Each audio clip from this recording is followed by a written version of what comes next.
विराट, सामर्थी, पराक्रमी, ऊंचे पर विराजमान पवित्र पिता परमेश्वर को सारी महिमा मिले और वही गौरव और वही आदर परमेश्वर के वचन को देते हुए आज हम परमेश्वर के वचन की सेवकाई में आपके साथ कुछ महत्वपूर्ण बातचीत किया जाना चाहते हैं ताकि आप परमेश्वर के वचन से अद्भुत आशीषों को प्राप्त करने पाए। पुत्र प्रभु यीशु मसीह जब धरती पर आए तो उन्होंने कहा कि पिता को कभी किसी ने नहीं देखा परंतु इकलौते पुत्र ने उसको प्रकट किया। पिता दिखाई देने वाले अस्तित्व में नहीं है परंतु पुत्र पिता को प्रकट करने के लिए धरती पर आए हैं। जब चेले लोग प्रभु यीशु मसीह से एक क्वेश्चन करते हुए पूछ रहे थे, हे प्रभु आप हमेशा पिताजी पिताजी पिताजी की बात करते हो परंतु आपने हमको कभी पिता को नहीं दिखाया। तब यीशु मसीह ने कहा, हे फिलिप्पुस, तुम इतने दिन से मेरे साथ में हो, क्या तुमने मुझे नहीं देखा? जिसने मुझे देखा उसने मेरे पिता को देखा, क्योंकि मैं और पिता दोनों हम एक है। हम दोनों अलग अलग नहीं है, हम दोनों एक है। अर्थात प्रभु यीशु मसीह ये कह रहे थे कि मैं पिता की डुप्लीकेट कॉपी बनकर धरती पर आया हूं। दूसरे शब्दों में ये कहा जाए, पिता का हूबहू नक्शा, पिता की डुप्लीकेट जेरॉक्स कॉपी। जिसने पुत्र को देखा उसने पिता को देखा, दोनों में बिल्कुल कोई कुछ भी अंतर नहीं। कुलुस्सियों की किताब में प्रेरित पौलुस ऐसा पहले अध्याय के 15-16 पद में ऐसा लिखते हैं, the book of Colossians chapter 1 verse 15 and 16।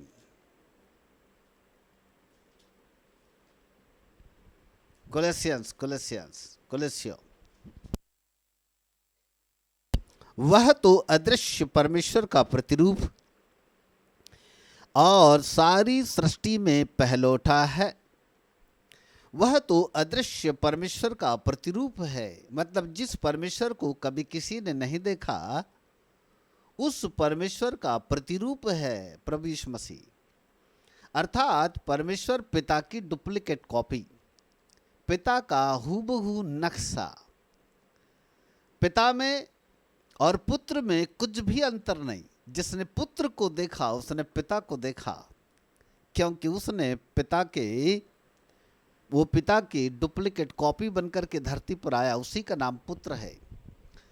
पुत्र का मतलब पिता के रजबीज से उत्पन्न होने वाले अस्तित्व को पुत्र नहीं कहते। शारीरिक माता पिता के रजबीज के द्वारा जो पुत्र उत्पन्न होता है उसे पिता पुत्र का एक रिश्ता होता है, परंतु उसको हम शारीरिक रिश्ता कहते हैं।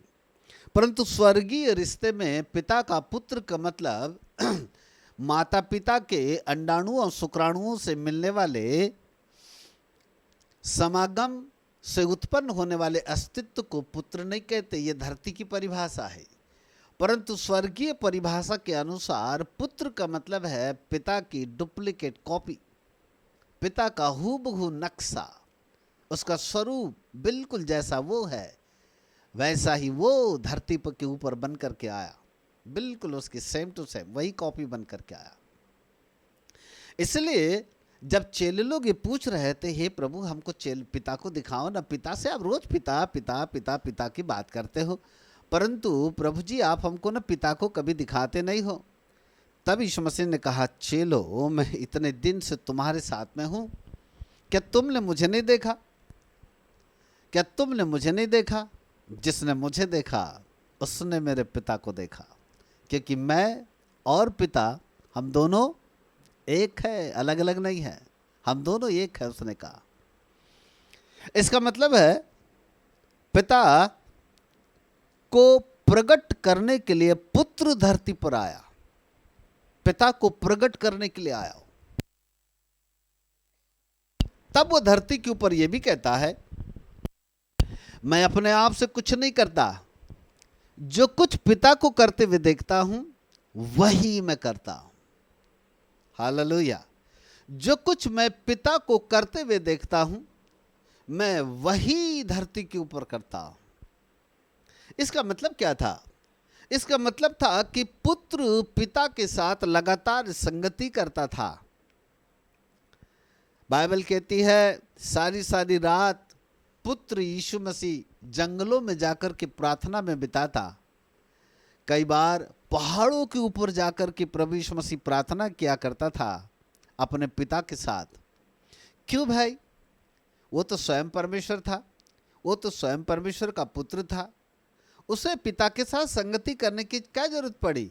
वो तो स्वयं स्वर्ग का मालिक था, वो तो आज्ञा देता और स्वर्गदूतों को कहता, ए स्वर्गदूत, मुझे फलानी वस्तु की जरूरत है, चल दौड़ के लेके आ।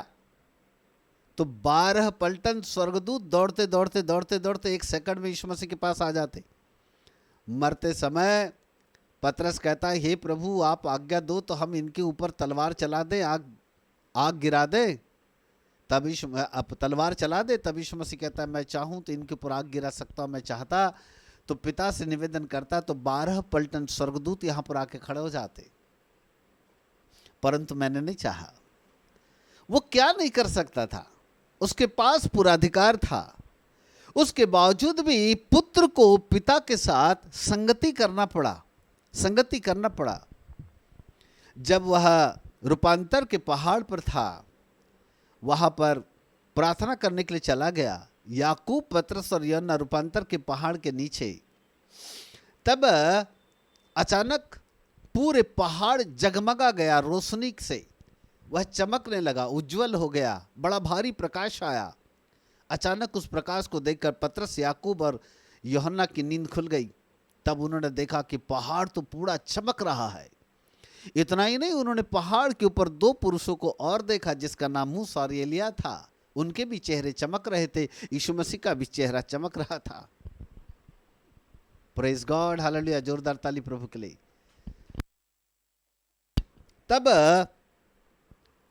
प्रभु यीशु मसीह का भी चेहरा चमक गया। मूसा और एलिया बाबा भी दोनों के दोनों दिखाई दिए। तब परमेश्वर पिता की आवाज आती है, ये मेरा प्रिय पुत्र है, इसकी सुनो। ये मेरा प्रिय पुत्र है, इसकी सुनो।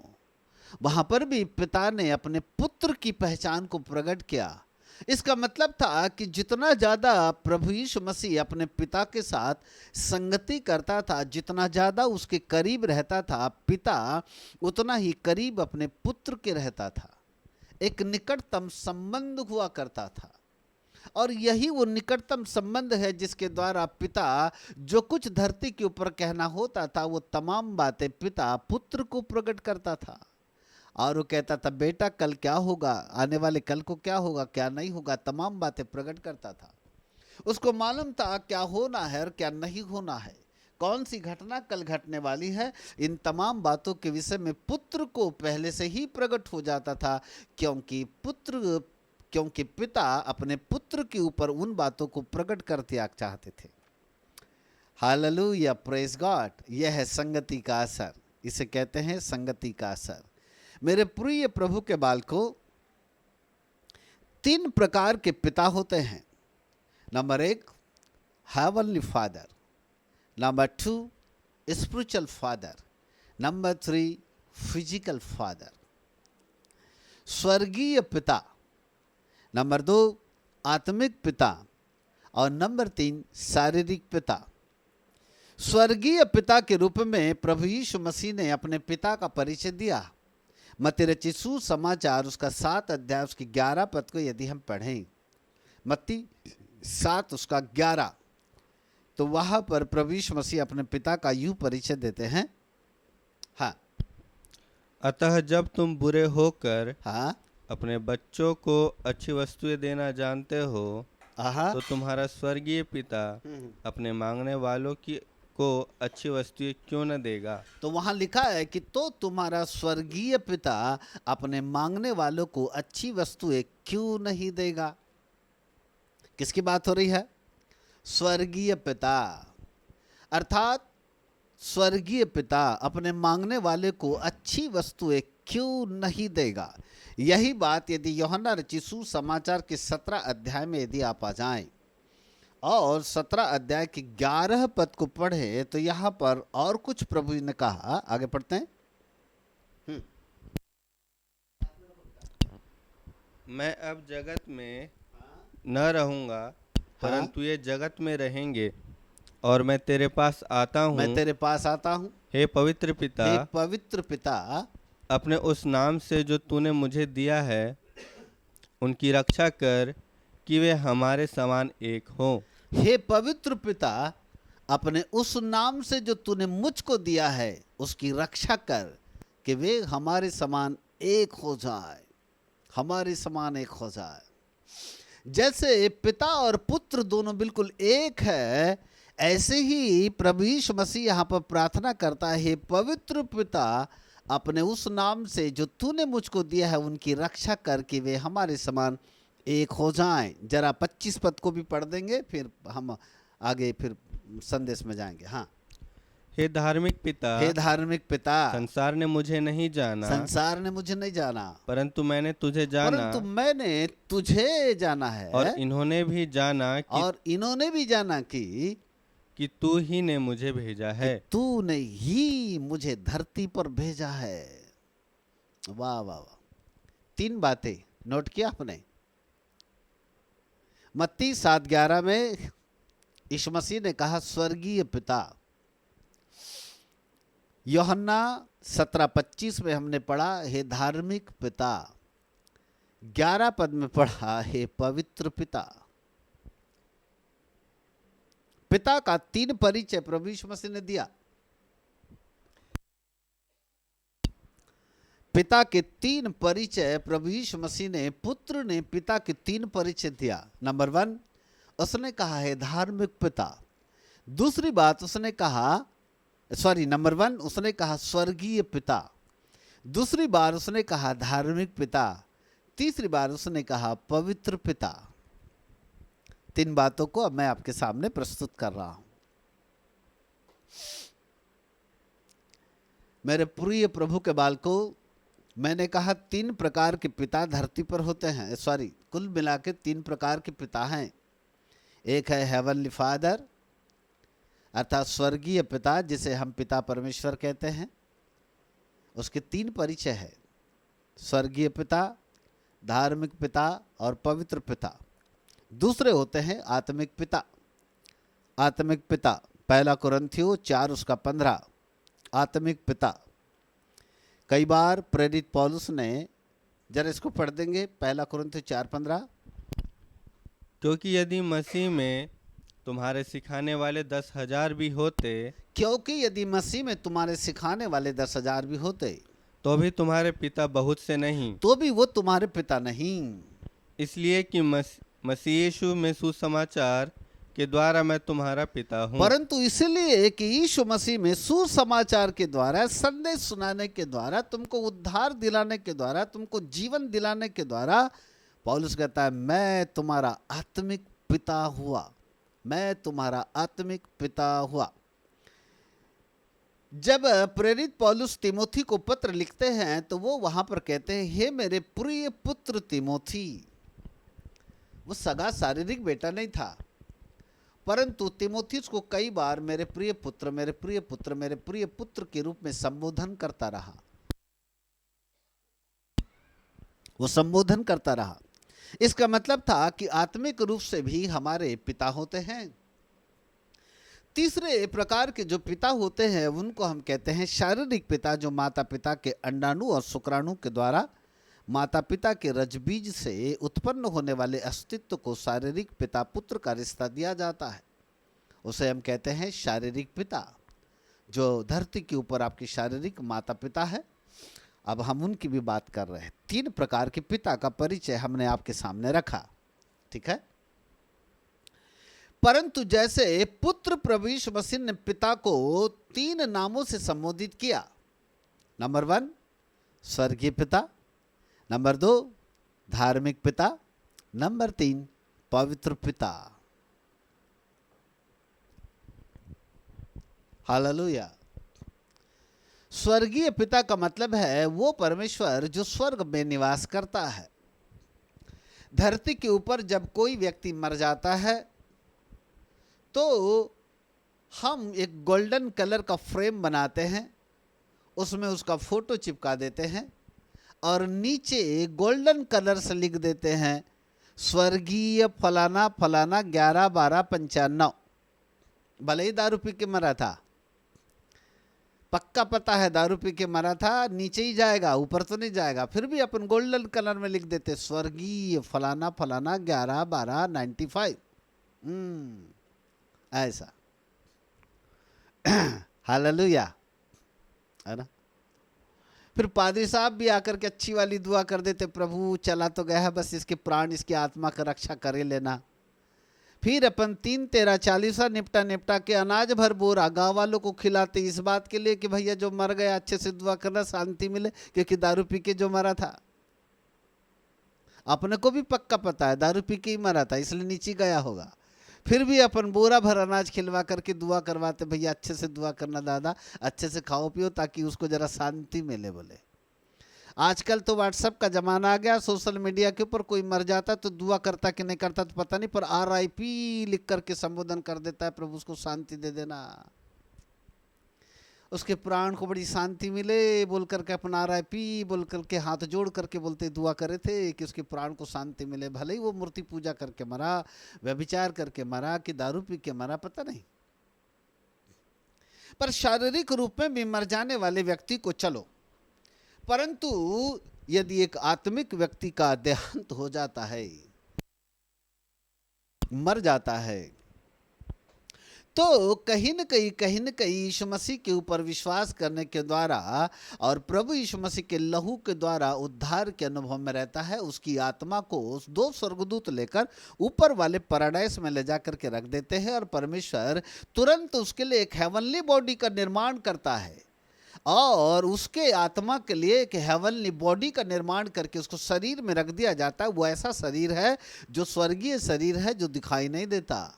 इसलिए कई बार मैं अपने टीचिंग में आपको बोलता हूं, जो लोग यीशु मसीह के आगमन पर जिलाए जाएंगे उनका शरीर अलग होगा, और जो लोग मरकर के अभी जिनकी आत्मा स्वर्ग में है उनका बॉडी बिल्कुल डिफरेंट होगा। दोनों का शरीर अलग अलग होगा। स्कूल ऑफ डिविनिटी में जब मैं second coming of Jesus Christ पढ़ाऊंगा तो उसमें बताऊंगा आपको कि दोनों का शरीर में कैसे अंतर होगा।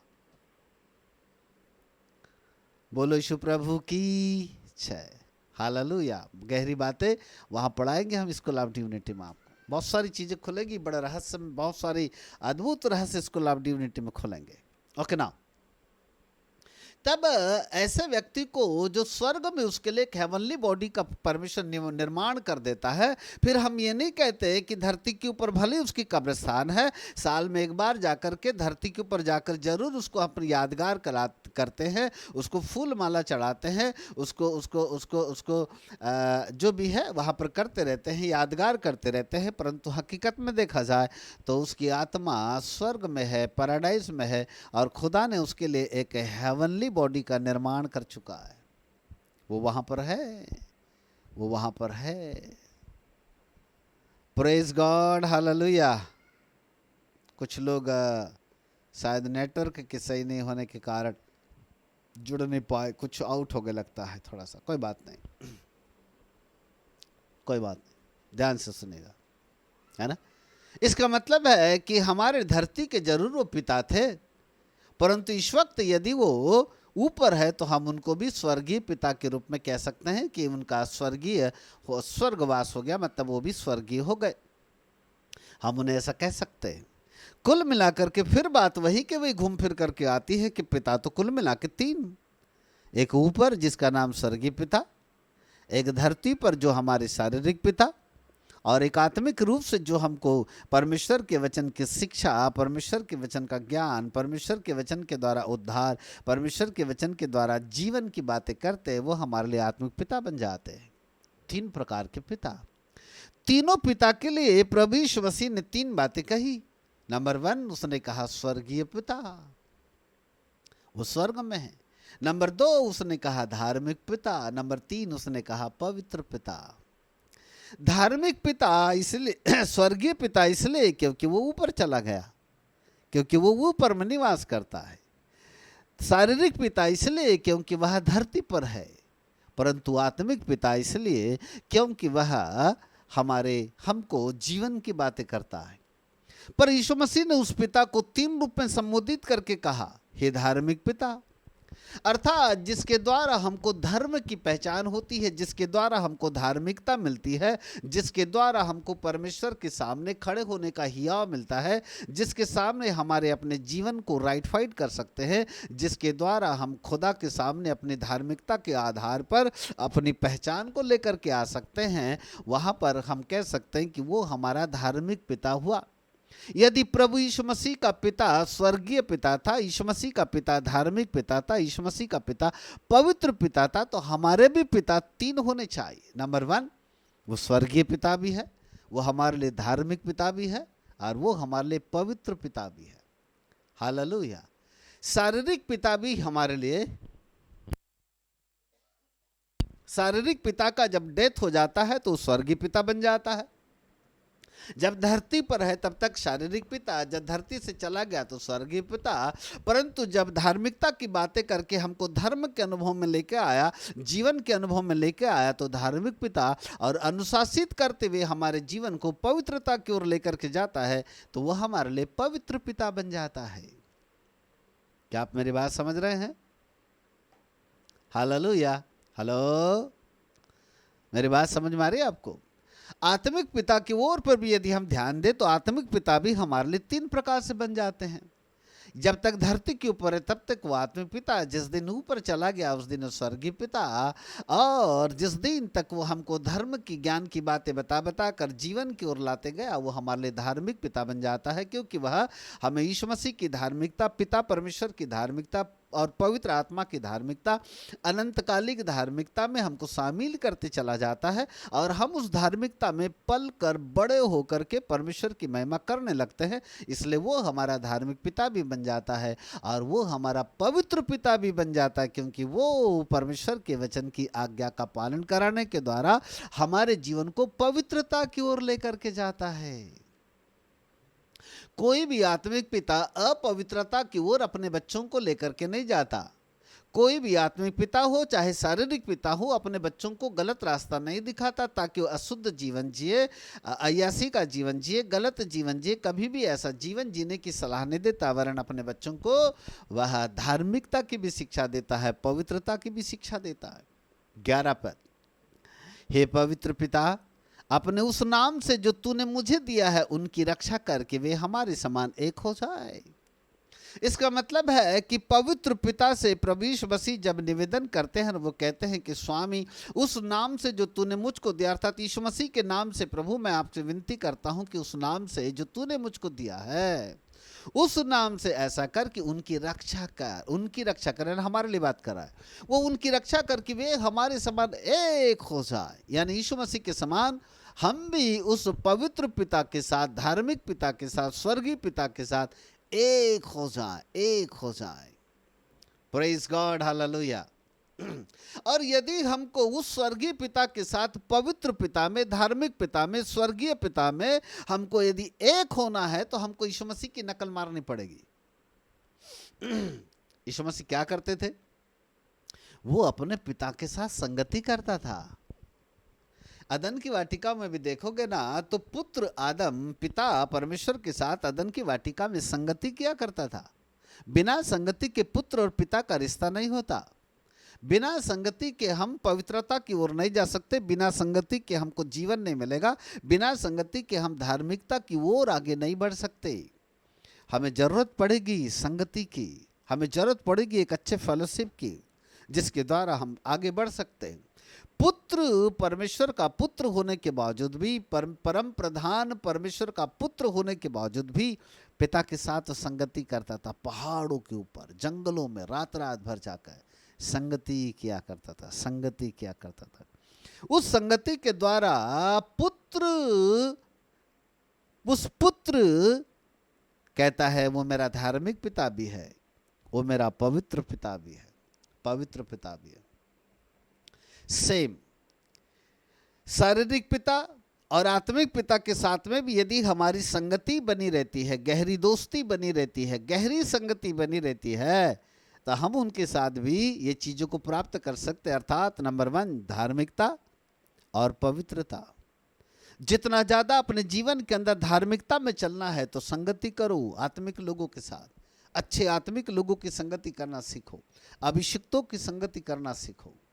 पवित्र लोगों की संगति करोगे, पवित्रता में चलोगे। धार्मिक लोगों की संगति करोगे, धार्मिकता में चलोगे। एक गहरा रिश्ता होता है। पिता और पुत्र का रिश्ता जैसे शारीरिक रिश्ता ही नहीं है, परंतु पिता और पुत्र का रिश्ता एक आत्मिक रिश्ता है।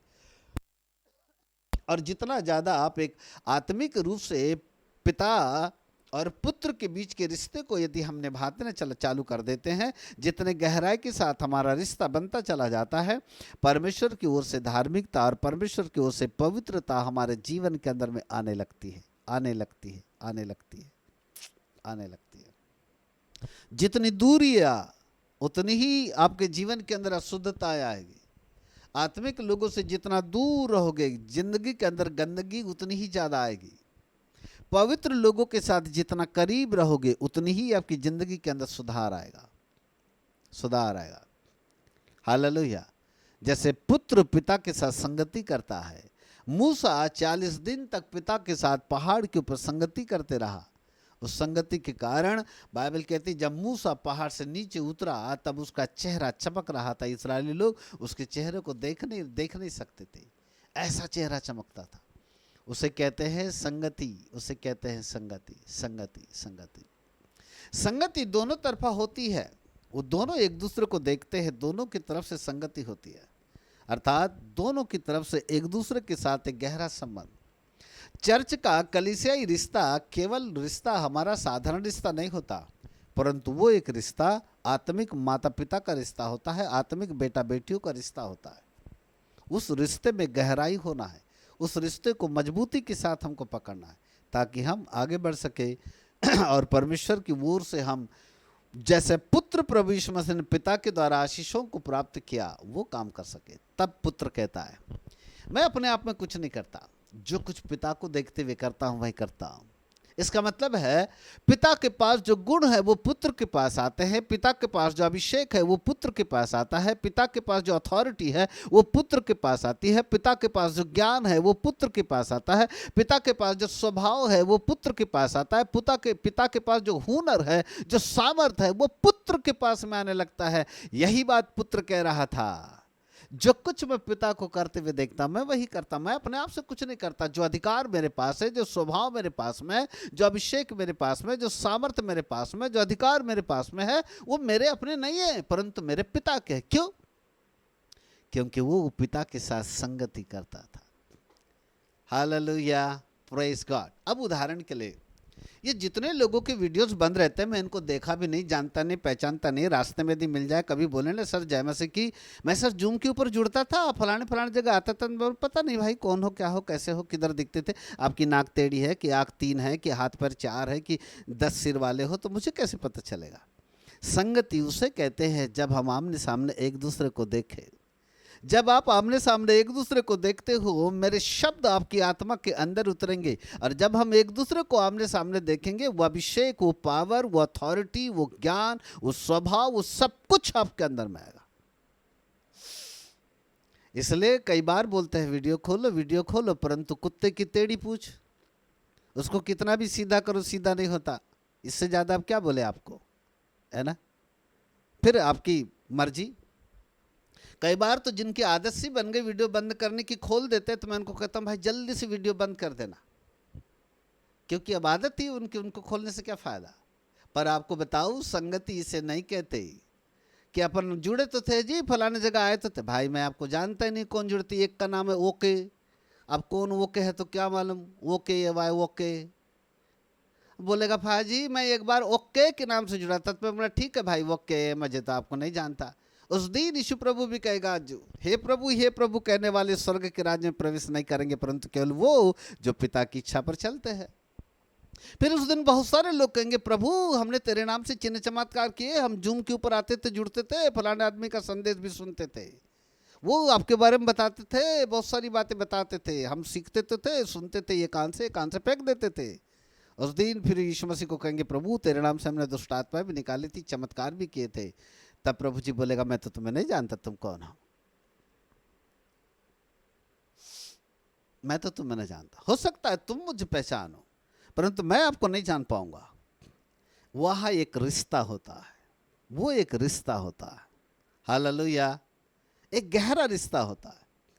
जितना बहुत पीछे से लोग आए, 1 महीना 2 महीना हो गया, उनके साथ जितनी एक गहरा रिश्ता धीरे धीरे मेरे साथ वो बना रहे हैं, उतना ये बहुत पुराने लोगों ने नहीं बना पाए। उसका कारण है संगति, क्योंकि मैं आपको जानता ही नहीं। साल में एक बार दिख लें, अब जिनका बहुत ही ज़्यादा इंटरनेट का प्रॉब्लम है, दिख जा बार बार कट रहा है, तो वहाँ पर उस बात को छोड़कर, नाक में नली लग गई है, बिल्कुल बिल्कुल बीमारी वाले हालत में खटिया के ऊपर पड़े हो, तो फिर बात अलग है। समझ में आ गई बात, है ना। मैंने भेजा भी था कि संडे के दिन हम पिता परमेश्वर के साथ संगति करते हैं। फेलोशिप का मतलब है चर्च में एक दूसरे के साथ आमने सामने देखना, नहीं तो फिर तो मैं आपको जूम पे भी काय के लिए, मैं तो सीधे ऑनलाइन बढ़िया यूट्यूब के ऊपर चला जाता, वही देख लेते। जब मुझे आपको देखना ही नहीं है तो यूट्यूब के ऊपर जाके सुन लेते ना, जूम के ऊपर आने की क्या जरूरत थी। मैं अकेला यहाँ पर इस संदेश रिकॉर्डिंग कर देता, आपको डाल देता, आप वहाँ पर सुन लीजिएगा आराम से। फिर संगति उसे नहीं कहते, नहीं जी मैं तो यूट्यूब के ऊपर भी देख ले, संगति से थोड़ी हुई भाई। ऐसे तो करोड़ों लोग हैं जो यूट्यूब के ऊपर देख लेते एक दूसरे को। संगति का मतलब होता है आमने सामने, आमने सामने, उसे कहते हैं हम संगति। और जहाँ संगति होती है वहाँ पवित्रता आती है, जहाँ संगति होती है वहाँ स्वर्गीयता आती है, जहाँ संगति होती है वहाँ धार्मिकता आती है, जहाँ संगति होती है वहाँ अभिषेक आता है, जहाँ संगति होती है वहाँ पर अथॉरिटी होती है, जहाँ संगति होती है वहाँ पर पावर होता है, जहाँ संगति होती है वहाँ पर वही गुण होते हैं, जहाँ संगति होती है वही स्वभाव होता है, वही एटीट्यूड होगा, वह अभिषेक रिलीज होता है प्रेरितों का संगति के द्वारा। उसी को कहते हैं आत्मिक पिता। हालेलुया, समझ में आई बात, हालेलुया। हम मीठी चिकनी चुपड़ी लुभाने वाली बातों से किसी को गलत रास्ता नहीं दिखाते, हम तो डंडा मारू वाली बात करते हैं, रहना रहो नहीं रहना मत रहो साहब।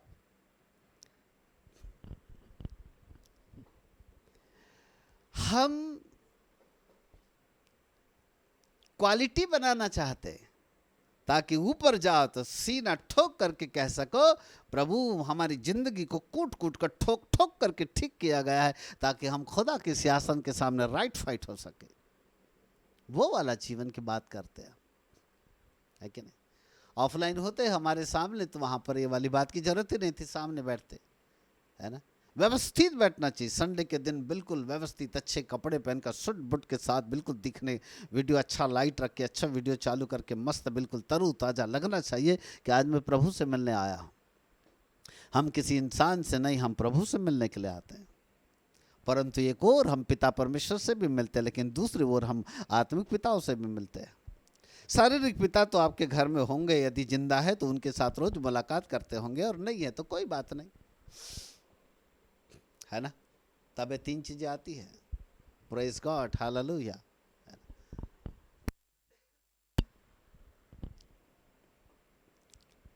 कई लोग पूरा परिवार के साथ मस्त एंजॉय करते हैं प्रभु की आराधना का, प्रभु के संदेश का, प्रभु की भक्ति का। आई लाइक इट, प्रशंसनीय है वो लोग। डेली उनको बोलना नहीं पड़ता वीडियो खोलो वीडियो खोलो, अपने आप मस्त वीडियो खोल के बैठते हैं। तो मैंने लिखा भी था कि व्यवस्थित बैठे, देखो संदेश पढ़ना डिटेल ग्रुप में भेजा था, व्यवस्थित बैठे, अच्छे से बैठे, वो करे, नोटबुक लेके बैठे, खाना पीना न खाएं, है ना, प्रतिक्रिया जताते रहे। तो भाई मेरे को पता तो चलेगा कि हमारे साथ जुड़े, नहीं तो जुड़ गए यहाँ वीडियो करके बंद करके उधर खाना भी खा रहे होंगे, तो काहे को जुड़े भैया। 5 घंटे के बाद सीधे यूट्यूब पे जाके देख लेना, काहे को जुड़े। आपकी हाजिरी लगाना है मेरे को, कि आज हाजिरी लगेगी तभी मैं आपको नंबर दूंगा। मुझे हाजिरी थोड़ी लगा, हाजिरी तो ऊपर वाला लगाता है। परंतु इसे संगति कहते हैं, इसे प्रेम कहते हैं, है ना। आज छूट, अगले हफ्ते से कोई छूट नहीं। सब लोग व्यवस्थित बढ़िया तरोताजा होकर दुआ प्रार्थना करके मस्त अच्छे से वीडियो खोल करके ज्वाइन हो। बहुत ज़्यादा इमरजेंसी के लिए मुझे आप पहले से एक मैसेज कर दीजिए कि सर आज फलाना फलाना काम है, या मैं ड्यूटी पर हूँ तो वहाँ पर मेरा वीडियो बंद रहेगा, या मैं बीमार हूँ तो वीडियो बंद रहेगा। तो मेरे को समझ में आ जाता चलो फलाने आदमी का, लेकिन सबके सब रहे तो दिक्कत होता है ना। आराम से मस्त शामिल हो, वीडियो खोल के बैठे, अच्छे व्यवस्थित बैठे, बढ़िया पीछे अच्छा बैकग्राउंड रखे, कुछ बढ़िया आपके घर में जो अच्छा है उसको सामने रख दीजिए, दिखे आप मस्त दिखो, नहा धो के तरो ताजा अच्छे कपड़े पहन कर दिखो, लगना चाहिए कि हम बिल्कुल संगति में बैठे, चर्च में बैठे हुए, ऐसा उसे हम कहते हैं चर्च। चर्च कोई परंपरा नहीं है, चर्च कोई रूढ़िवादिता नहीं है, पर चर्च परमेश्वर की जीवित संगति है। ये संगति है। ये मत सोचो नहीं जो ऑफलाइन होगा फिर वो बिल्डिंग दिखेगी वहीं जाएंगे तो वहीं कुछ चर्च लगेगा वहीं जाएंगे तब तक अपन ऐसे ही रहेंगे। हाँ, ऐसा कुछ नहीं है। चर्च आपस में मिलने वाली एक संगति है, एक संगति, एक फेलोशिप है। जब हम एक फेलोशिप करते हैं, संगति करते हैं, परमेश्वर के नाम को महिमा मिलती है। बोलो यीशु प्रभु की जय, हालेलुया। स्पेशली पिता के 3 गुण होते हैं, 3 गुण होते हैं, 3 हुनर, 3 क्वालिटी। नंबर 1, चाहे स्वर्गीय पिता हो, चाहे आत्मिक पिता हो, चाहे शारीरिक पिता हो, तीनों पिताओं के 3 गुण होते हैं। मुख्य रूप से बहुत सारे गुण हैं, परंतु 3 क्वालिटी, 3 गुण बता करके मैं समाप्त करूंगा। नंबर 1, पहला गुण, ही लव्स, वह प्रेम करता है। ऐसा कोई भी शारीरिक माता पिता नहीं है जो अपने बच्चों से प्रेम ना करते हो, ऐसा कोई भी नहीं है। अपने बच्चों से प्रेम करते हैं, है ना, अटूट प्रेम करते हैं। कोई भी दुनिया का माता पिता अपने बच्चों से प्यार ना करे, ऐसा हो ही नहीं सकता।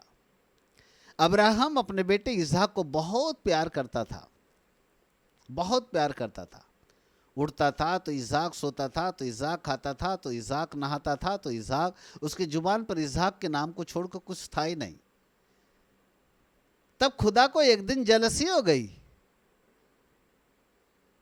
प्रभु बोला जब से ये बेटा दिया हूं तब से मेरा नाम भूल गया। बोले इसहाक का नाम ज्यादा लेता है, चलो एक न परीक्षा लेकर के देख ही लेते हैं। तब खुदा ने बोला अब्राहम, अब्राहम अपने इकलौते पुत्र को, ऐसा बोला उसने। आप पढ़ना कभी बाइबल है, 22:1 में लिखा है उत्पत्ति के, वहां लिखा इकलौते पुत्र को जिसे तू सबसे अधिक प्रेम करता है, मोरिया देश के मोरिया पहाड़ पर ले जा और वहां मेरे निमित्त बलिदान कर दे। अब्राहम ने कई बार सोचा होगा, खुदा बाप तुझे बेटा यदि ये लेना ही था तो दिया ही क्यों, कई बार दुआएं किया होगा। परंतु फिर भी अब्राहम ने साबित कर दिया कि ऐ खुदा बाप, मैं पुत्र से कहीं बढ़कर तुझसे प्रेम करता हूं, तुझसे प्रेम करता हूं। ले गए अपने पुत्र को मोरिया देश के मोरिया पहाड़ के ऊपर ले जाकर बलि करने के लिए उसने चढ़ा दिया। कहानी लंबी, आप समझ गए होंगे। वहां पर चढ़ाने के लिए तैयार कर दिया, वेदी बना लिया, सुला दिया, वेदी के ऊपर तलवार भी उठा लिया। खुदा की आवाज आ गई, अब्राहम अब्राहम रुक जा, मैं जान गया हूं कि तू इससे बढ़कर अब मुझसे प्रेम करता है। मैं जान गया, अब्राहम रुक जा। मेरे प्रिय प्रभु के बाल को, एक और अब्राहम रात और दिन इसहाक इसहाक इसहाक इसहाक इसहाक इसहाक इसहाक इसहाक इसहाक के नाम, सोता तो इसहाक, जागता तो इसहाक, सवेरे उठता तो इसहाक, चाय पीता तो इसहाक, खाना खाता तो इसहाक किधर है, नहाने गया तो मेरा बेटा इसहाक किधर है, खेलता होगा तो इसहाक, नजर से ओझल नहीं होता होगा इसहाक, बुढ़ापे में जो मिला था। पर एक और अब्राहम अपने पुत्र से जितना प्रेम कर रहा था वो साबित कर दिया कि उससे ज्यादा कहीं प्रेम वह पिता परमेश्वर से भी करता है। हालेलुया। ऐ शारीरिक माता पिताओं ध्यान दो, संदेश तुम्हारे लिए। एक शारीरिक माता पिता सबसे अधिक अपने बच्चे को प्रेम करते, लेकिन संदेश आपके लिए यह भी है कि उस बच्चों से बढ़कर, अपने अपने बेटों और बेटियों से कहीं बढ़कर, क्या हम उस स्वर्गीय पिता से भी प्रेम करते हैं? यदि हम उससे भी प्रेम करते हैं तो आपके लिए वो पिता स्वर्गीय पिता भी है, आपके लिए वो पिता पवित्र पिता भी है, और वो आपके लिए भी वो पिता धार्मिक पिता भी है। वो प्रेम मांगता है, प्रेम मांगता है। हालेलुया। यूहन्ना 3:16, परमेश्वर ने अपने जगत से ऐसा प्रेम किया, ऐसा प्रेम किया, ऐसा प्रेम किया कि उसने अपने इकलौते पुत्र को हमारे लिए बलिदान कर दिया। जो परमेश्वर अपने इकलौते पुत्र को हमारे लिए बलिदान कर सकता है, फिर वो क्या नहीं कर सकता? वो प्रेम है खुदा का। वो हमसे प्रेम करता है, परंतु अपेक्षा हमसे ये भी करता है कि हम भी उससे प्रेम करें। इसलिए यीशु मसीह ने कहा, तू अपने पूरे शक्ति से, पूरे प्राण से, पूरी ताकत से, संपूर्ण हृदय से अपने पिता परमेश्वर से प्रेम कर। हमें उस प्रेम को करने की जरूरत है जो पिता की ओर से है। एक और अब्राहम अपने बेटे से प्यार करता है, लेकिन संपूर्ण शक्ति से, संपूर्ण मन से, पूरे बल के साथ, पूरी आत्मा और हृदय के साथ तो पिता परमेश्वर से भी प्रेम करता था। उसे साबित किया कि खुदा बाप, मैं अपने बेटे से बढ़कर तुझसे प्रेम करता हूं। आए शारीरिक माता पिताओं, हमें चाहिए कि अपने बेटों से कहीं बढ़कर, परिवार से कहीं बढ़कर खुदा से भी प्यार करना सीखें। जितना ज्यादा हम उससे प्यार करेंगे, वो भी हमसे उतना ही प्यार देगा। प्यार के बदले प्रेम मिलता है। यदि आप प्रेम बांटोगे तो प्रेम बढ़ेगा। आपने पिता से प्रेम किया, पहला स्थान उसको देकर, तो पिता आपसे भी प्रेम करेगा। और उसका प्रेम जब आपके अंदर में उतरता चला जाएगा, उतरता चला जाएगा, वही प्रेम आपकी जिंदगी को आशीष देगा। Hallelujah, thank you father, hallelujah. है ना? प्रेम, वो है प्रेम, वो हमसे प्रेम करता है। जब लूका के 15 अध्याय में, जब 2 बेटे थे, 2 बेटों में से छोटे बेटे ने अपनी संपत्ति पिता से ये कहकर मांगी, पिताजी मुझे अपनी संपत्ति का भाग जो मेरा है वो मुझको दे दो, मुझको दे दो। उसने मांगी, संपत्ति मांगकर दूर देश को चला गया। जब दूर देश को चला गया तो बाइबल कहती है अपनी संपत्ति को उसने अय्यासी में उड़ा दिया, अय्यासी में उड़ा दिया। जब सारी संपत्ति चली गई, दारू पी पी के, अच्छा खा खा करके, दोस्तों में लुटा करके, अय्यासी करके, जुआ खेल के सारी संपत्ति जब चली गई, तब होश आया कि अब मैं क्या करूं। तब सूअर चराने की नौकरी मिली और उससे जो मजदूरी उसको मिलती, उसी से उसको अपना जीवन निर्वाह करना। तब उसको याद आया, मेरे पिता के घर में ना मुझसे अच्छा तो मेरे घर के नौकर भी उससे अच्छा खाना खाते हैं। मैं तो यहाँ पर भूखे का सामना कर रहा हूँ, मेरे पिता के घर में इतने नौकर है, शानदार जिंदगी जीते हैं, मेरी जिंदगी कैसी हो गई। तब उसने रिपेंटेंस किया और सोचा कि काश मैं अपने पिता के पास वापस जाऊंगा, पिता मुझसे शायद क्षमा कर दे। मुझे ऐसा लगता है शायद पिता को उसने पत्र लिखा होगा, कहा होगा, पिताजी मैंने तेरे विरुद्ध में पाप किया हूं, क्या तू मुझे माफ करेगा, क्या तू मुझे माफ करेगा। पिता ने कहा होगा, हाँ बेटा, पिता का दिल है, माफ तो जरूर करूंगा, आजा मेरे बेटे, लौट करके आजा। तब बेटा जब लौट करके आता है तो पिता अपने प्रेम को प्रकट करता है। कैसे मालूम? वो नौकरों को कहता है, नौकरों जाओ मेरे बेटे के लिए अच्छा सा अच्छा कपड़ा निकल लेकर के आओ, उसको नई अंगूठी पहनाओ, नए जूते पहनाओ और पला हुआ बछड़ा काटो ताकि खाएं और हम आनंद मनाए, क्योंकि मेरा पिता जो खो गया, मेरा बेटा जो खो गया था वापस आ गया है। वो खो गया था, वापस आ गया, तो मर गया था, वो जिंदा हो गया। पिता ने अपने प्रेम को प्रकट किया। बाइबल कहती जब दूर ही था तो पिता दौड़ते दौड़ते गया, अपने बेटे को गले से लगा और उसको खूब चूमा, खूब चूमा, खूब चूमा, खूब चूमा। लिखा है खूब चूमा, वाले पर चूमा लिखा है, खूब चूमा। उसने उसकी चुम्मी लिया, अपने प्रेम को उसने प्रकट किया, प्रेम को प्रकट किया। ही लव्स यू, वो आपको प्यार करता है, वह हम सबसे प्रेम करता है, बशर्ते कि पुत्र अपनी गलती को मान तो ले, बशर्ते कि पुत्र अपनी गलती को समझ तो जाए कि मैंने पिता के विरोध में क्या किया। तब वो कहता है, पिता मैंने तेरे विरोध में, स्वर्ग के विरोध में पाप किया है, क्या ये अपराध क्षमा करने की योग्य है? तब पिता कहता है, बेटा कोई बात नहीं, मैं हिसाब नहीं लूंगा कि तूने संपत्ति कहाँ उड़ाई, कहाँ क्या क्या किया, कोई बात नहीं मेरे बेटे, पर है तो तू मेरा खून, आजा बस वापस लौट करके आजा। यदि तू वापस लौट करके आएगा तो मैं तुझे फिर से वैसा ही प्रेम करूंगा। और पिता ने वैसा ही प्रेम किया। अय पुत्रों, आत्मिक पुत्रों और शारीरिक पुत्रों, दोनों ध्यान से सुनो। यदि हमने अपने शारीरिक पिता या आत्मिक पिताओं की तरफ से कोई गलती किया है तो अपने रिपेंट करे, पश्चाताप करे, अपनी गलती को मान ले, मानोगे वही प्रेम मिलेगा। स्वर्गीय पिता के विरोध में भी कोई पाप किया है तो अपनी गलती को मान ले, वो आपसे प्रेम करता है, आपको फिर से गले से लगाएगा, फिर से वही प्यार बांटेगा। कई लोग ऐसे होते हैं जो अपनी गलती को छुपा लेते हैं, प्रकट नहीं होने देते, और फिर ऐसा अनुभव करते हैं कि शायद इन्हें तो पता ही नहीं होगा। भैया, ना तो ऊपर वाले ने काला चश्मा पहन करके बैठा है, ना नीचे वाला। कोड भाषा में बोल रहा हूं, समझ जाओ। ना तो ऊपर वाला काला चश्मा पहन करके बैठता है, ना तो नीचे वाला। उसको हर बातें पता होती है, कौन क्या करता है, किसकी जिंदगी कैसी है, हर बातें पता चलती है। हम कितनी ही अपनी गलती को क्यों न छुपा ले, छिप नहीं सकते। बाइबल कहती है तू राजा से कोई बात छिपाएगा पे तो छिप नहीं पाएगी, क्योंकि ऐसा न हो कि कोई गौरैया उड़ते उड़ते उड़ते उड़ते उड़ते उड़ते राजा को वो बात प्रकट कर दे। कोई गौरैया चिड़िया उड़ते उड़ते उड़ते उड़ते राजा को बात पता कर दे।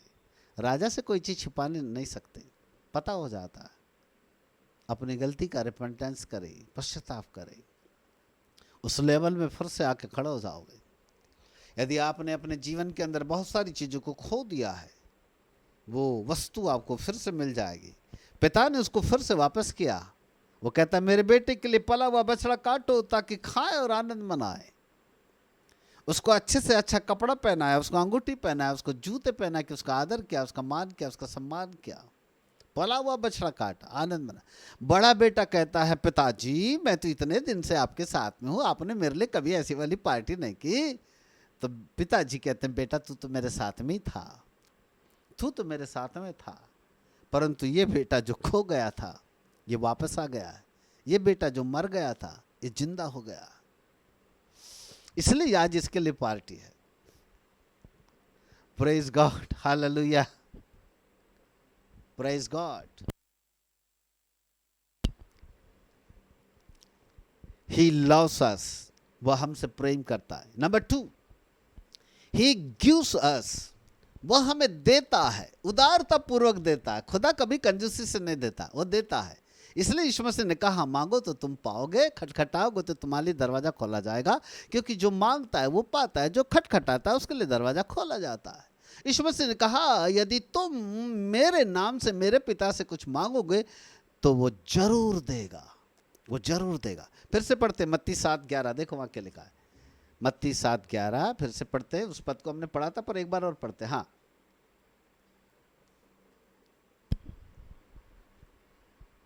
अतः हाँ, जब तुम बुरे होकर, जरा 9 पर से पढ़ो, 9 से। तुम में से ऐसा कौन मनुष्य है, तुम में से ऐसा कौन मनुष्य है कि यदि उसका पुत्र उससे रोटी मांगे तो वह उसे पत्थर दे, या मछली मांगे तो उसे सांप दे। अतः जब तुम बुरे होकर अपने बच्चों को अच्छी वस्तुएं देना जानते हो, तो तुम्हारा स्वर्गीय पिता अपने मांगने वालों को अच्छी वस्तुएं क्यों न देगा। वाह, तुम में से ऐसा कौन सा मनुष्य जो उसका बेटा रोटी मांगे तो उसको पत्थर देता है, मछली मांगे तो सांप देता है।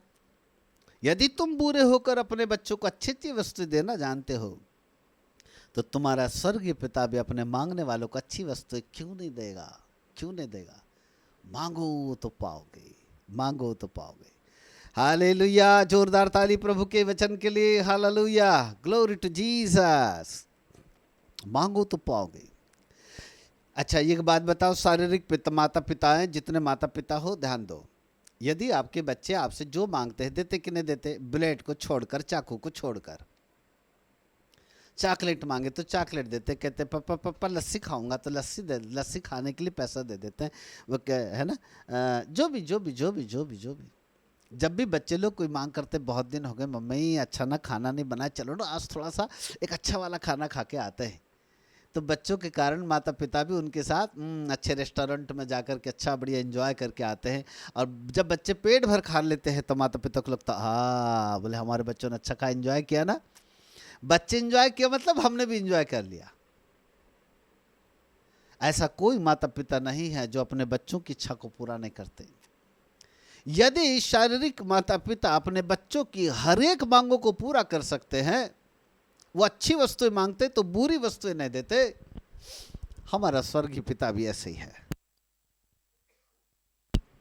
जब हम अच्छी वस्तु मांगेंगे वो भी हमको बुरी वस्तु कभी नहीं देता। हमारी हर एक मांगों को हमारा परमेश्वर पूरा करता है।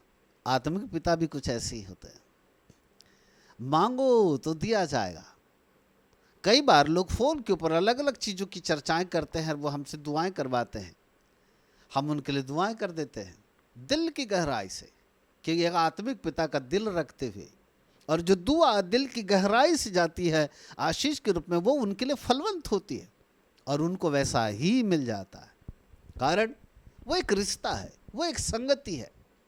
जो क्लोज रिश्ता होता है वह दिल की गहराई से जब दुआएं की जाती है, परमेश्वर उनको प्रतिफल देता है। Hallelujah, praise God.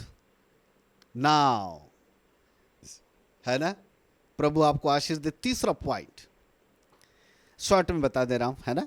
Number 1, he loves अस, वह हमसे प्रेम करता है। नंबर 2, ही गिव्स अस, वह हमें देता है, वह हमको देता है। नंबर 3, वह हमें ताड़ना भी देता है, दंड भी देता है। वो उसका एक सेंटेंस है असल में, वो अनुशासित करता है, अनुशासित करता है। अनुशासन में रहने के लिए वो ताड़ना भी देता है, दंड भी देता है। सही वर्ड यह है, क्योंकि वह अनुशासित करता है बच्चों को। अब माता पिता, फिर मैं आपके पास आता हूं। यदि आपके बच्चे रात के 12 बजे घूम करके आए, ऐसा कौन सा माता पिता जो अपने बच्चों को पुचकार करके कहता, अच्छा बेटा, अच्छा हुआ रात को 12 बजे आया, कल से ना रात के 2 बजे आना? ऐसा बोलते क्या? ऐसा बोलते ना, डांटते, फटकारते, कान पकड़ते। क्यों रात के 12 बजे आया? समझ में नहीं आता टाइम? कहां था तू अब तक? 50 बातों का हिसाब लेंगे। क्यों लेट हुआ? कारण बता। फिर बच्चा बहाना मार के कहता है, पापा फलाने दोस्त का बर्थडे था, इसलिए मैं उसके साथ खा रहा था, थोड़ा एंजॉय कर रहा था, इसलिए थोड़ा लेट हो गया। अच्छा चल ठीक है, एक बार हुआ। हर दिन यदि वो लेट आए तो हर दिन तो बर्थडे नहीं होता ना। माता पिता उसको केयर करते हैं, माता पिता अपने बच्चों की देखभाल करते हैं। कुल मिला के केयर करना, चिंता करना, देखभाल करना, उनको सावधान करना, उनको जागृत करना, उनको शिक्षा देना का एक सेंटेंस है, वो है अनुशासित करना। लिसन मी केयरफुली, अनुशासित करना। वो घर का जो मुखिया है, जो फादर है, वो पूरे परिवार को डिसिप्लिन करता है, अनुशासित करता है। इसलिए उसके पास अधिकार होता है कि वो प्यार भी करे, वो दे, परंतु वो कान भी पकड़े, यानी अनुशासित करे। क्योंकि उसके पास अथॉरिटी है कान पकड़ने का, डंडा मारने का उसको अधिकार है, क्योंकि वो उसके बेटे हैं, उसकी बेटियां है, उसको अधिकार होता है। Praise God, hallelujah. अथॉरिटी होती है। इसलिए देखो मैं कितने बार अधिकार के साथ डांटता हूं, ऐसा करो, वैसा करो, ये करो, वो करो। कई बार डांट फटकार करके हम ठीक करते है ना। चिकनी चुपड़ी, कई बार बोलता हूं ना मैं, चिकनी चुपड़ी लुभाने वाली बातों से ठीक नहीं किया जाता। वो वहां तक प्यार ठीक है, लेकिन यदि हम प्यार करते हैं तो प्यार के साथ कान पकड़ना भी सीखना है। कान पकड़कर उनको ठीक दिशा में लेके जाना भी हमारा कर्तव्य है। ज्यादा ही अंधा प्यार बच्चों को डुबो देता है, अंधेरे में लेके जाता है। कुछ माता पिता अपने बच्चों से बड़ा अंधा प्यार करते हैं। बच्चे कुछ भी करे कोई फर्क नहीं पड़ता, चलने तो जहाँ ठीक है ना जी, क्या बच्चा ही है, थोड़ा सा शरारती है, हो जाता है। अरे पर कब तक शरारती करेगा रे बाबा? कान पकड़ के उसको जरा शरारत करने से टोका टाकी करना सीखो। इससे पहले कि वो बड़ी शरारत करे, बड़ी गलती करे, बड़ा भारी नुकसान करे, उसका यदि बचपन से ही कान पकड़ के उसको सही दिशा में लेके जाओगे तो बड़ा होकर के कभी गलत काम नहीं करेगा। Praise God, hallelujah. माता पिता अपने बच्चों को आज्ञा का पालन करना सिखाते ताकि वो मम्मी पापा की आज्ञा का पालन करना सीखे, आदर के साथ बात करना सीखे, पूरे तरीके से। Praise God, hallelujah. ऐसे हर क्षेत्र में माता पिताओं को बहुत सजग रहना है। नौजवान बाल को आने वाले कल के समय में आप भी एक माता पिता बनोगे, शारीरिक माता पिता बनोगे।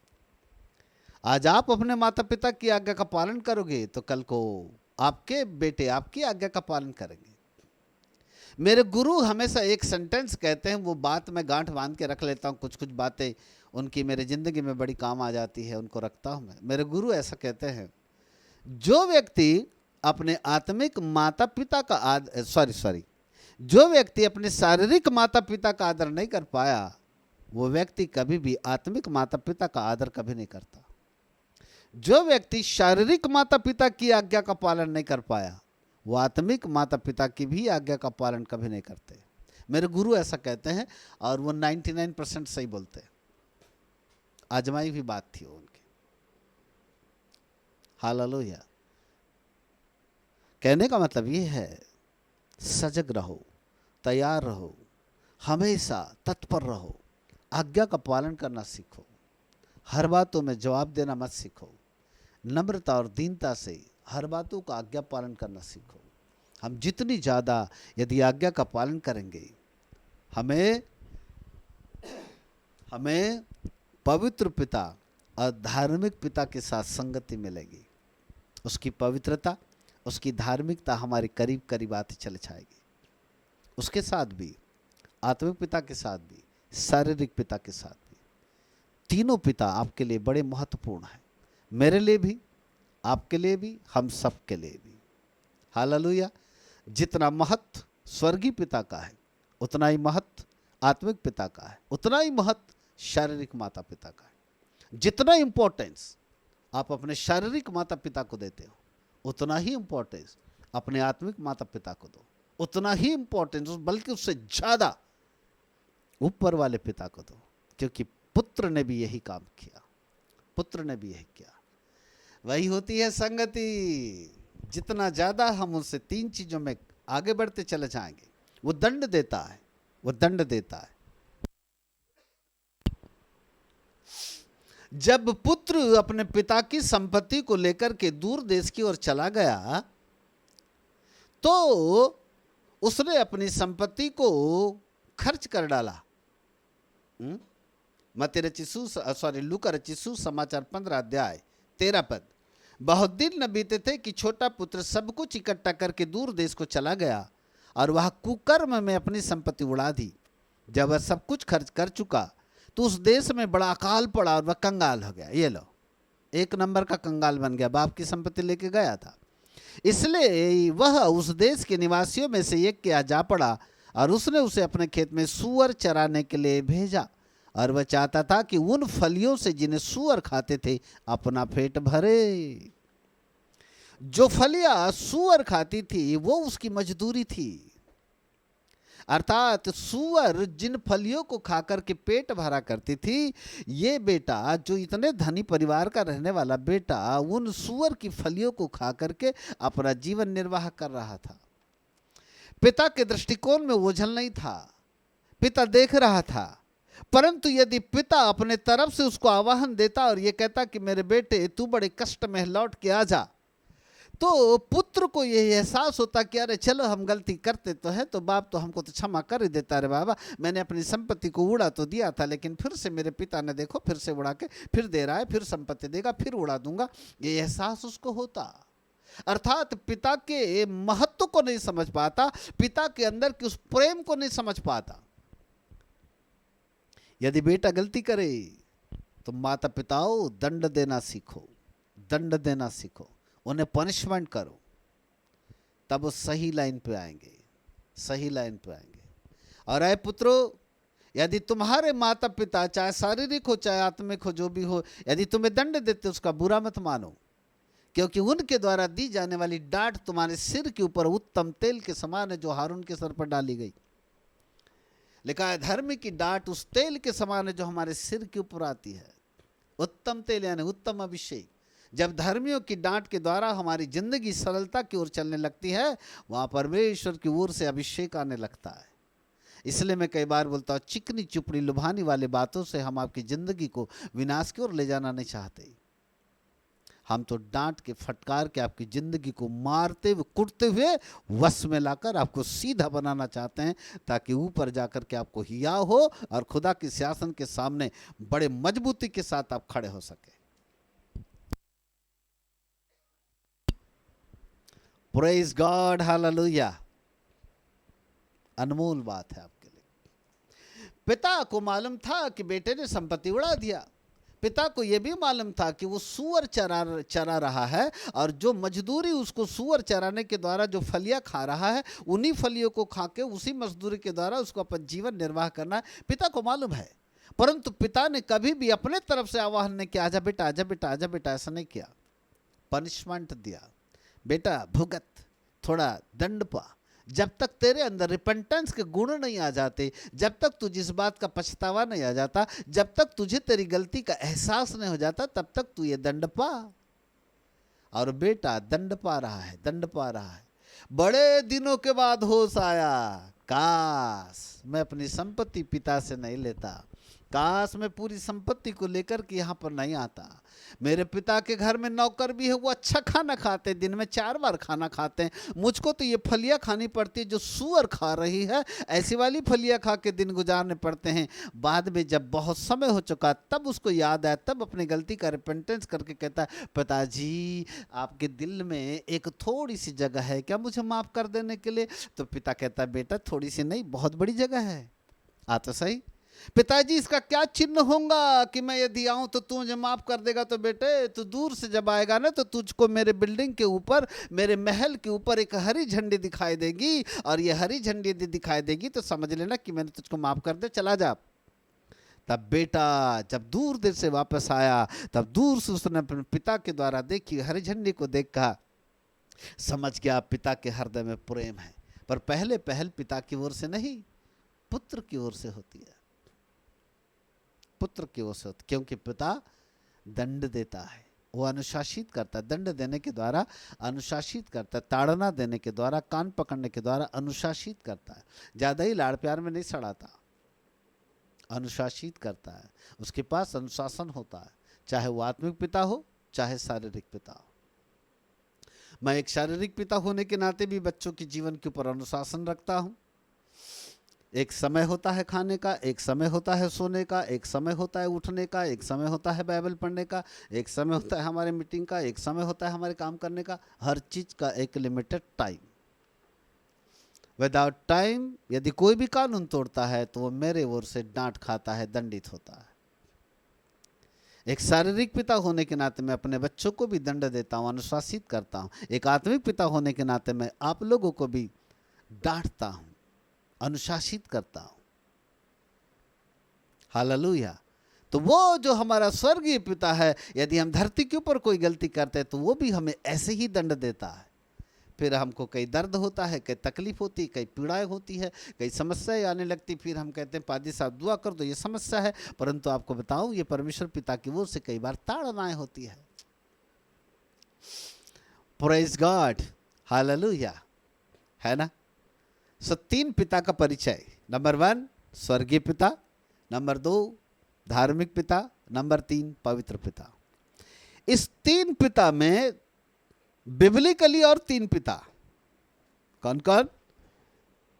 धरती के ऊपर पाए जाने वाले हमारे शारीरिक पिता, आत्मिक तौर से जो हमको जीवन की बातें सिखाते हैं, जो उद्धार के अनुभव में लाकर हमें स्वर्गीय जीवन देते हैं, वो हमारे आत्मिक पिता। और वो पवित्र परमेश्वर जो सारे आसमान और पृथ्वी का मालिक है, जो हमको आशीष देता है, वो हमारा स्वर्गीय पिता। तीनों पिता के प्रति 3 बातें हमने सीखा। नंबर 1 वो प्रेम करता है, नंबर 2 वो उदारता पूर्वक देता है, नंबर 3 वह अनुशासित करता है। अनुशासित करता है दंड देने के द्वारा, डांटने के द्वारा, ताड़ना देने के द्वारा, क्योंकि वो न्यायी होता है, वो अनुशासित करता है। प्रभु आप सब की आंखें खोले और आपको पवित्र आत्मा समझने की शक्ति दे। आइए हम यहाँ पर अपने शब्दों को विराम देते हैं और प्रार्थना में जाएंगे।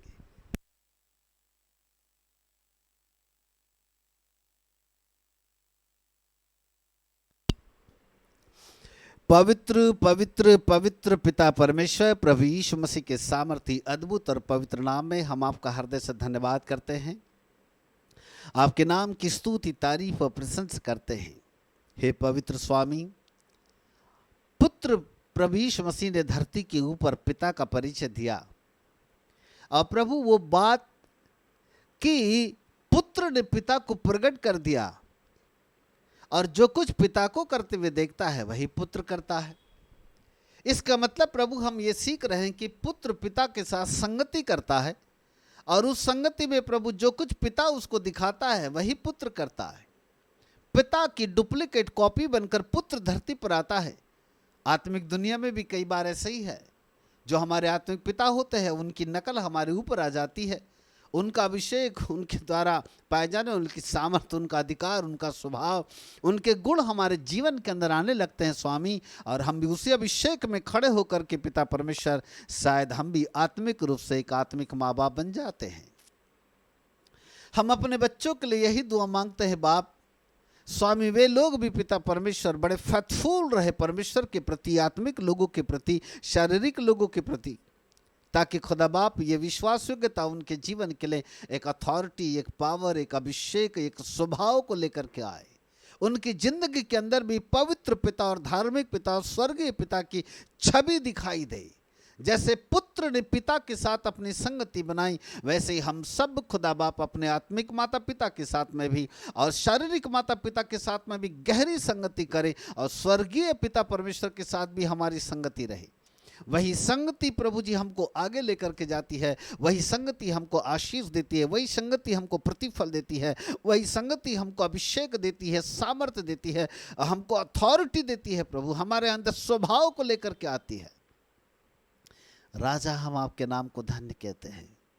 खुदा बाप आपने यही दुआ किया था, पुत्र प्रभु आपने यही दुआ किया, ऐ पवित्र पिता वे भी हमारे समान एक हो जाए, उनकी रक्षा कर। पिता मैं प्रार्थना करता कि हम तमाम लोग आपके साथ एक हो जाएं, हम आत्मिक पिता के साथ में भी एक हो जाए, शारीरिक माता पिता के साथ में भी एक हो जाए, और पवित्र पिता के साथ में भी हम एक हो जाएं, ताकि परमेश्वर की ओर से वह धार्मिकता, वह अनंतता और वो पवित्रता हमारे जीवन के अंदर प्रकट होने पाए। जो जीवन हमारे अंदर आने लगे स्वामी, ताकि हम उस जीवन की परिपूर्णता में प्रभु जी बढ़ते चले जाएं और आपके नाम की महिमा का कारण बन पाए। स्वामी आपके बच्चों को हम यीशु मसीह के नाम से ब्लेस करते हैं। मैं परमेश्वर का दास होने के नाते इन तमाम लोगों को आज फादर्स डे के उपलक्ष्य में हर एक को आशीष देता हूँ, और जितने शारीरिक माता पिता उनको मैं बधाई भी देता हूँ प्रभु जी, और उनको ब्लेस करता हूँ। और जो आत्मिक माता पिता है उनको भी मेरे ओर से आशीष मिले मेरे परमेश्वर। हे पिता हर एक की रक्षा कीजिएगा, ताकि हम सब एक हो जाए। आपके नाम को धन्यवाद देते हैं, आपके नाम की स्तुति, तारीफ और प्रशंसा करते हैं। धन्यवाद प्रभु। प्रत्येक घरों में आपकी सामर्थ को हम रिलीज करते हैं, और हर एक के जीवन के ऊपर आपकी महिमा के प्रकाश को रिलीज करते हैं। आपकी बहुमूल्य और पवित्र सामर्थ के द्वारा हर एक परिवार आशीषित रहे। हर एक परिवार के अंदर प्रभु आपका अभिषेक को रिलीज करते हैं, प्रेरिता ये भविष्यवक्ता अभिषेक को रिलीज करते, ताकि वो सामर्थ्य अधिकार उनके जीवन के अंदर पाया जाए, जिससे कि वे पिता परमेश्वर एक अद्भुत रूप से खड़े होकर अद्भुत परमेश्वर के सेवक बन जाए। जितने हमारे आत्मिक बेटा बेटी हम उनके लिए प्रार्थना करते हैं स्वामी वे भी पिता परमेश्वर कमले से मेसराम के समान खड़े हो जाए। यही अभिषेक उनके जीवन के अंदर पाया जाए, ऐसे गुण उनके अंदर पाया जाए, वह प्रकाशन से परिपूर्ण हो प्रभु जी। उनकी आंखें केवल आपकी ओर लगे रहें, वो आपके साथ संगति करने वाले बने, परिपूर्ण हो जाए पिता परमेश्वर। संगति के द्वारा पिताजी उनको ब्लेस कीजिएगा। धन्यवाद प्रभु। हर एक परिवार को मसीह यीशु के नाम से आशीष दीजिए। जो लोग बीमार हैं मसीह यीशु के नाम से मुझे चंगा होने की घोषणा करते हैं। तमाम बीमारियों को मसीह यीशु के नाम से डांटते हैं और आदेश देते हैं, हर प्रकार की श्रापित बीमारियां, कमजोरियां, दुष्टात्मा की ताकतें मसीह यीशु के नाम से निकल जाए। धन्यवाद स्वामी, आपकी महिमा हो। सब बातों में आपको प्रथम स्थान देते हुए, आदर सम्मान महिमा सब कुछ आपको देते हुए, महिमावंत मसीह यीशु के नाम से मांगते हैं। ग्रहण करो पिताजी, आमीन और आमीन। बोलो यीशु प्रभु की जय। मैं परमेश्वर का दास होने के नाते आप सबको जो शारीरिक माता पिता है और आत्मिक माता पिता है, फादर्स डे की बधाई देता हूँ। प्रभु आप सबको ढेर सारी आशीष दे, कांग्रेचुलेशन, और आप फले फूलें और अभिषेक सामर्थ्य और अधिकार में बढ़ते चले जाएं, यही मेरी कामना है। प्रभु आप सबको आशीष दे। Thank you so much. God bless you.